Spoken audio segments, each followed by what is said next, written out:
Muy buen día. Hoy hablaremos sobre los derechos reales de garantía, hipoteca y prenda. Mi nombre es Evelyn Manuela Bravo Cua, con carnet 0508241171.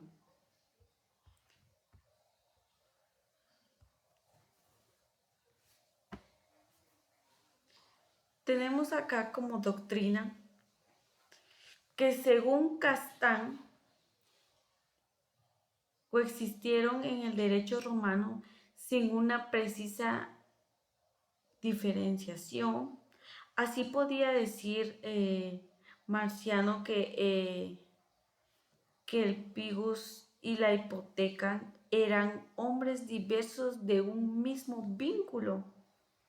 No obstante, en un sentido estricto se llamó ya pignus al vínculo, acompañado de traslación de la cosa a menos del acreedor e hipoteca.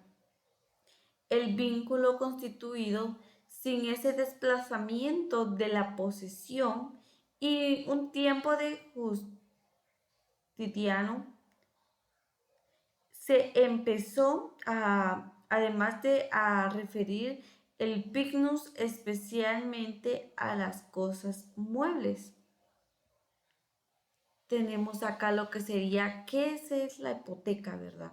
Es un derecho real que grava un bien inmueble para poder garantizar el cumplimiento de una obligación.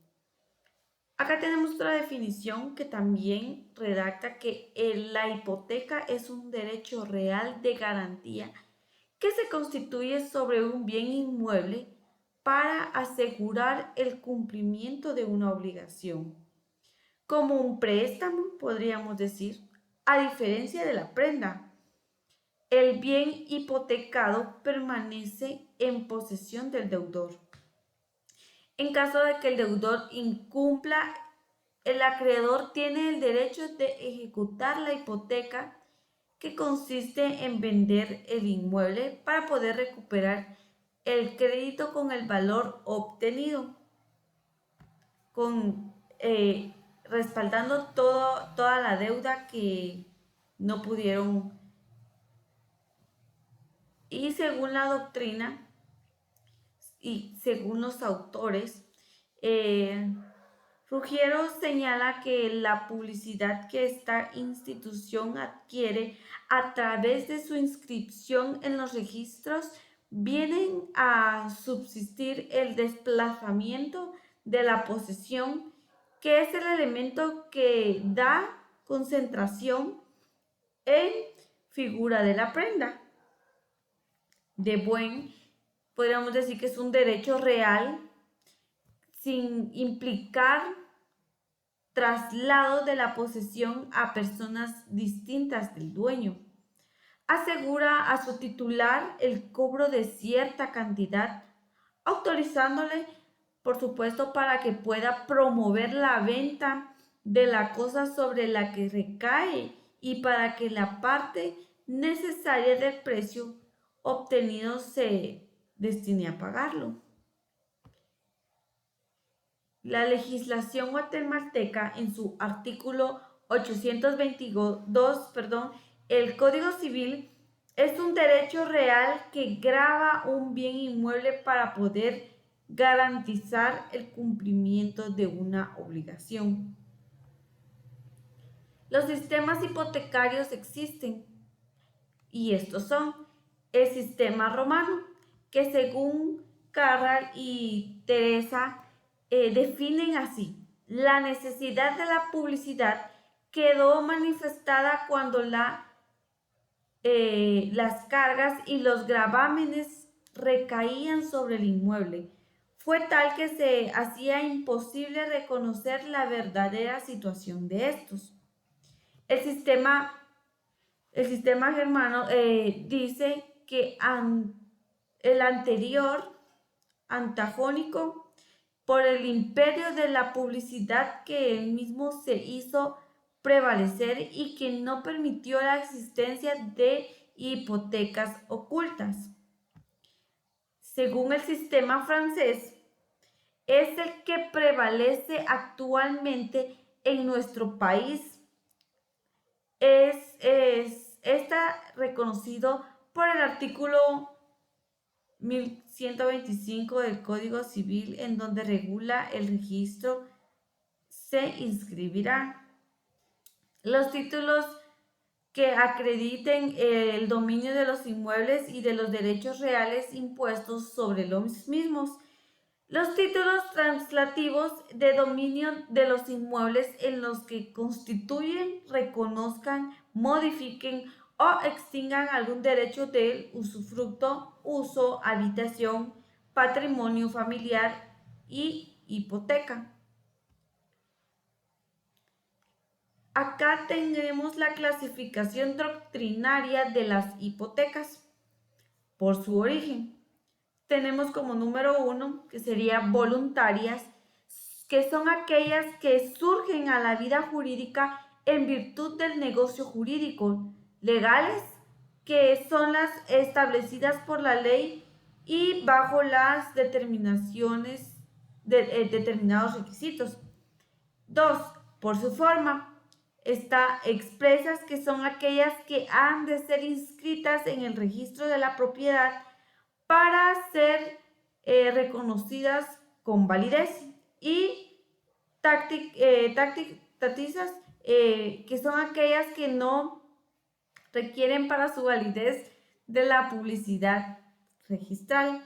Número 3, por el objeto, que son las generales, las que sobre los inmuebles del deudor, como las del físico y de la mujer por su.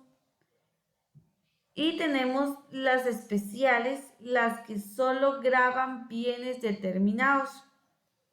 Por el contenido, que serían las hipotecas ordinarias, que son las que se aseguran una obligación existente y predeterminadas, y las hipotecas de seguridad, que son aquellas en las que se garantiza una obligación de existencia dudosa.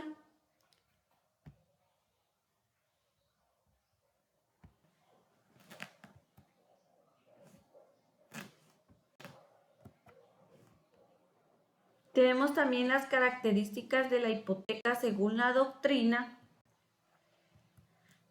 que es un derecho real, que es de carácter inmobiliario, que es la hipoteca sujeta a los bienes. La sucesión es directa e inmediata. El constituyente continúa en posesión y disponibilidad, que es accesoriedad. Es de carácter indivisible, es de carácter especial, publicidad y contractual. Tenemos también las características de la hipoteca según nuestra legislación, que es un derecho real, se encuentra en su título y en su libro del Código Civil, en su libro 2, que es un derecho de garantía que grava un bien inmueble en su artículo 822 del Código Civil, que es un derecho accesorio que se encuentra en su artículo 822 del Código Civil, que es indivisible, que se encuentra en su artículo 825 del Código Civil. Tenemos también la formalidad para poder constituirla, que debe constatar en escritura pública e inscribirse en el registro de la propiedad. Tenemos acá también lo que serían los bienes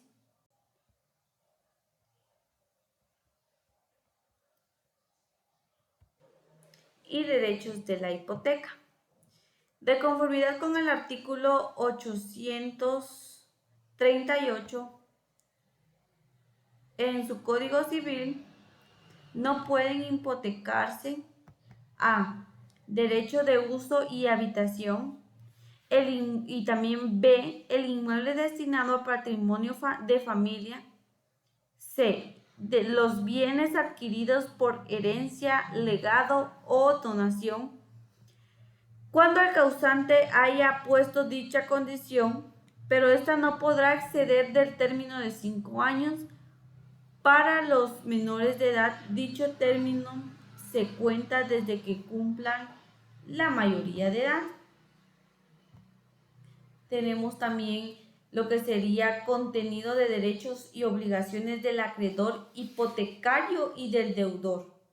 En su artículo 824 Código Civil, derechos del acreedor hipotecario sería promover la venta judicial del bien grabado, exigir que se mejore la garantía, subhipoteca y derecho de tanteo.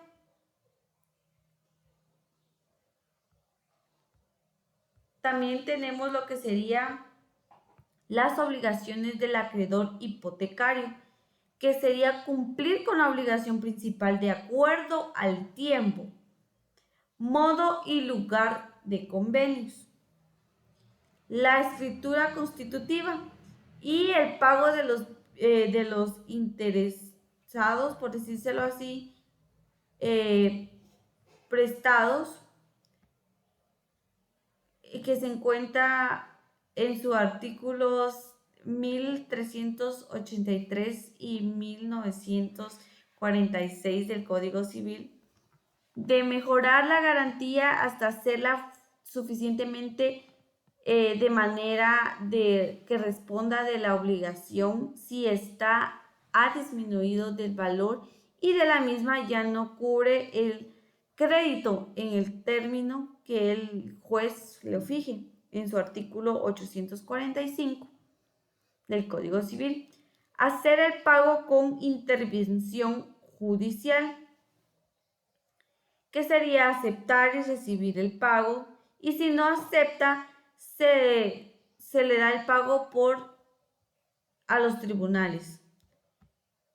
Acá tenemos lo que serían los derechos del deudor, que sería enajenar e hipotecar el bien grabado, la reducción de la garantía y hacer el pago de la obligación con consignación. Tenemos la extensión de la hipoteca de conformidad con el Código Civil. En el artículo 830 regula que la hipoteca se extiende a las acciones naturales y mejoras a los nuevos edificios con el que el propietario construya y a los nuevos pisos que levanten sobre los edificios hipotecados. 3. A los derechos del deudor en los excesos de la superficie del inmueble. 4. A las indemnizaciones que se refieren a los bienes hipotecados concebidos o debidos al propietario por seguros, expropiación forzosa o daños y perjuicios. Y a las servidumbres y demás derechos reales a favor del inmueble. Tenemos también lo que sería los elementos para la constitución de la hipoteca, que serían elementos subjetivos, que serían el sujeto activo, que es el acreedor, el sujeto pasivo, que es el deudor.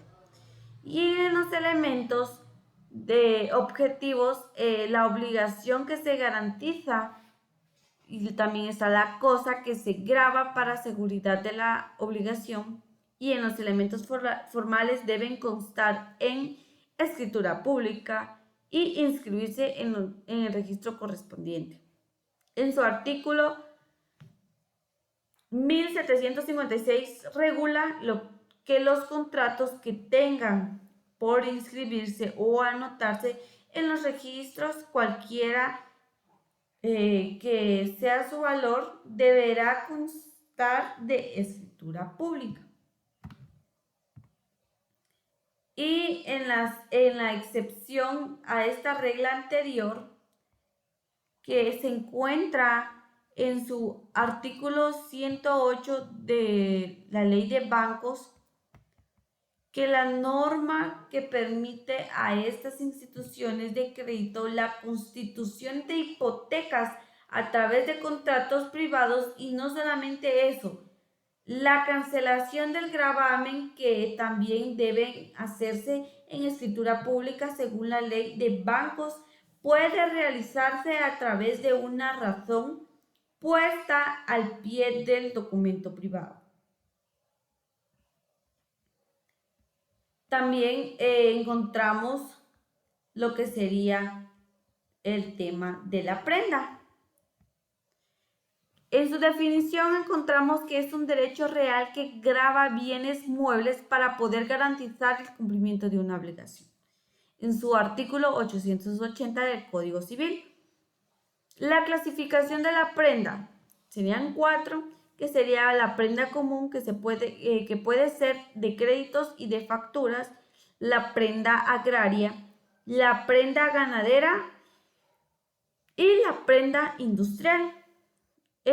Según la constitución de la prenda debe constatar en una escritura pública o de un documento privado, haciéndose constar la especie y naturaleza de los bienes dados en prenda, su calidad, peso, medida, cuando fueren necesarias, y además datos indispensables para su identificación, nombre del propietario y especificación de los seguros que estuvieran vigentes sobre los bienes que están haciendo esa escritura. La aceptación del acreedor y del depositario debe ser expresa.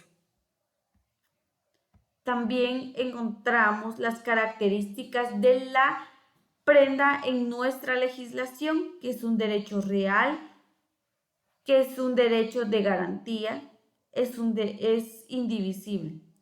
En un derecho real se encuentra en el artículo 880 y 882 del Código Civil. En su derecho de garantía lo encontramos en 880, en su artículo 880 del Código Civil. En las clases de prenda en nuestra legislación se encontramos las prendas de crédito, las prendas de facturas y las prendas de cosa ajena. Y encontramos las prendas sin desplazamientos, que los frutos susceptibles de pignorar a través de este tipo de prenda, que son los frutos pendientes o frutos o cosechas.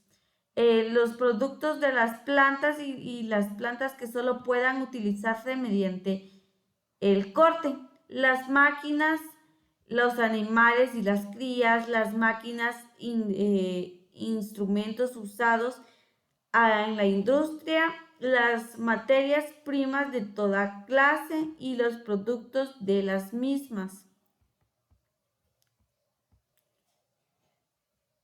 Tenemos 3 tipos de prendas sin desplazamiento que regula nuestro Código Civil en su capítulo 4, libro 2 del Código Civil. Que la prenda de existencias regula que en el artículo 909 del Código Civil, lamentablemente tiene un titular que nada tiene que ver con lo que trata, pues dice depositario, que en la prenda de bienes por existir, en su contenido está en el artículo 910 del Código Civil. Algún ejemplo podríamos decir que es un agricultor que obtiene un crédito con el banco para comprar un tractor o palas o para la llanta de algún tractor. Podríamos decir también para poder comprar ganado o algo que le pueda ser útil a él en su granja. Puede ser el tractor en prenda al banco para poder comprarlo, aunque todavía no tenga en su poder ese tractor. Él lo puede dejar como prenda aunque él todavía no tenga este tractor en sus manos, por así decirlo. En la prenda abierta regula en su artículo 913 del Código Civil.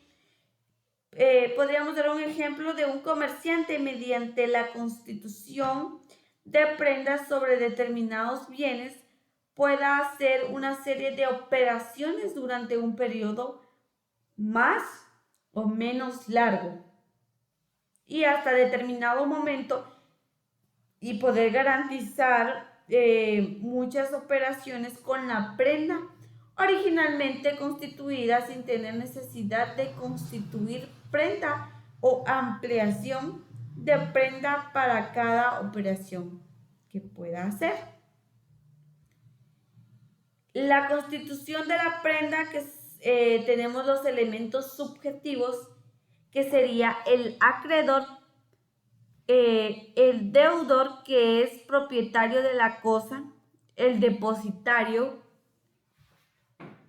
Si no fuera la misma persona del acreedor, tenemos también los elementos formales que se encuentra regulado en su artículo 884 del Código Civil.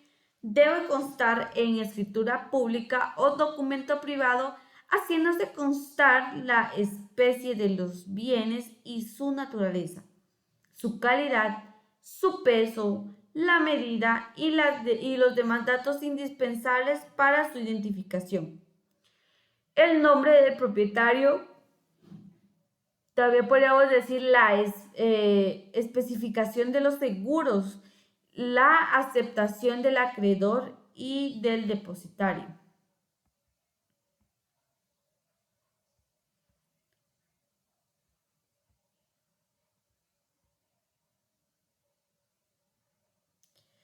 Acá tenemos los contenidos de la prenda. Tenemos 1, 2, 3, 4 contenidos que podríamos decir que ser pegado con preferencias a otros acreedores. Esto lo regula en su artículo 882 del Código Civil. También tenemos, si son varios los acreedores, estos podrán, en su artículo 883 establece que podrán ser el primero, el que sea primero tiene el derecho de sustituir al depositario, cuando no sea el mismo acreedor. También tiene derecho de exigir otra garantía o que se pague inmediatamente el crédito, cuando resulte posteriormente que la cosa dada en prenda no pertenecía al deudor, sino a algún tercero. Esto lo regula en su artículo 889 del Código Civil. Tiene el derecho de retener la prenda cuando ésta pertenezca a un tercero, mientras éste no reembolse el valor de la obligación en los siguientes casos: cuando el que hubiere otorgado la prenda sea una persona que comercia con cosas análogas, el deudor no es el dueño. Cuando el que dio la cosa en prenda la ha adquirido en una venta pública o en una feria. Esto lo regula en su artículo 889 del Código Civil. Pedir que la prenda se venda en pública subasta cuando se deteriore o disminuya el valor en su artículo 898 del Código Civil. O sea que solo porque, un ejemplo, solo porque esta propiedad o esta prenda ya se deterioró, por así decirlo, ya no tiene el mismo valor esta prenda. Lo voy a poner en subasta, una subasta pública, para que me den un poquito más del valor que estimado del que puede ser requerido. Solo porque ya se deterioró mucho esta prenda lo voy a hacer. Esto no se puede. Tiene el derecho a recibir la cosa dada en prenda. Podríamos decir que esta prenda podría ser saneada en su artículo 890 del Código Civil. Acá quiero dejar un pequeño ejemplo que cuando el que hubiere otorgado la prenda sea una persona que comercia con cosas análogas, podríamos decir cosas ilícitas. Más que todo, no está regulado y podríamos, esto está como prohibido, porque estas son las especificaciones en las que se prohíbe para poder otorgar alguna prenda. Y esto se encuentra regulado en su artículo 889, que cuando el que dio la cosa en prenda la ha adquirido en una venta pública o en alguna feria. O sea, no lo puede adquirir en una venta pública o en alguna venta de feria. Lo podemos encontrar en su artículo 889. También encontramos lo que sería la extinción de la prenda. Tenemos 4, que estas 4 clasificaciones, por así decirlo, es por el cumplimiento de la obligación. Que la persona con la que me vino a hacerlo, él sí cumplió con la obligación. También tenemos por la venta que se haga de los bienes pignorados. También obtenemos lo que sería por la pérdida o destrucción de la prenda. O sea, se extingue cuando se extingue la prenda por la destrucción, por cualquier cosa que la haya destruido. Esta misma se va a extinguir. También encontramos por la cancelación de la inscripción respectiva a la solicitud de la parte. También encontramos lo que sería para la venta de los bienes pignorados, pueda realizar si es necesario. Encontramos también 4 clasificaciones o 4 elementos en la que esto puede ser un bien que deba realizarse lo necesario en bienes pignorados, que sería que la venta sea al contado. O sea, yo vengo, la persona Juana viene conmigo y me viene a hablar sobre esta prenda. Entonces ella viene y que la venta sea al contado. Ella me lo paga de una vez en ese mismo instante. También encontramos que el precio de los bienes pignorados cubra el total del crédito.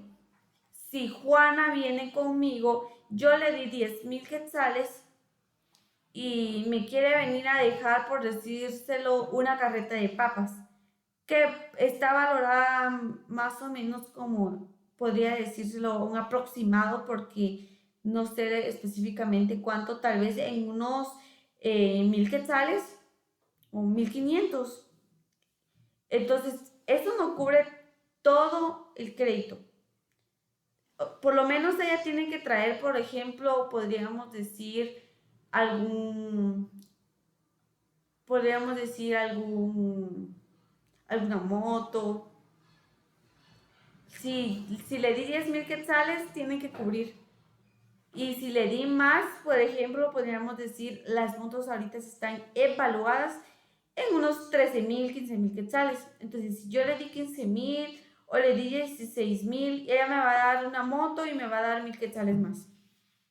O sea que lo que ella me venga a dejar tiene que tener el valor del crédito, tiene que cubrir el total del crédito. También tenemos que debe notificarse al acreedor prendario en 24 horas antes de la venta. Si no lo hace en este plazo, podría abrirse algún proceso, porque dice y está regulado que dentro de 24 horas deberá ser notificado el acreedor prendatario o prendario. También tenemos acá lo que sería que debe depositarse el monto del precio en una entidad bancaria o también en el juzgado del lugar de donde debe ser pagada la deuda, según el artículo 914 del Código Civil. Que cuando lo haga, él tenga que ir a pagar alguna cuenta bancaria o pueda acudir a algún órgano jurisdiccional de donde está regulado que va a ser cancelada la deuda, porque esto se regula en su artículo 914 del Código Civil.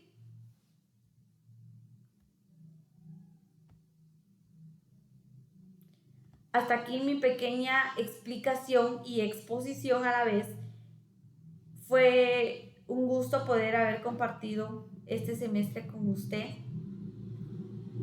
Desde mis más sinceros agradecimientos hacia su persona, por toda la enseñanza que nos brindó durante este semestre, sin duda un gran maestro. Gracias por todo, licenciado. Me despido. Muchas gracias.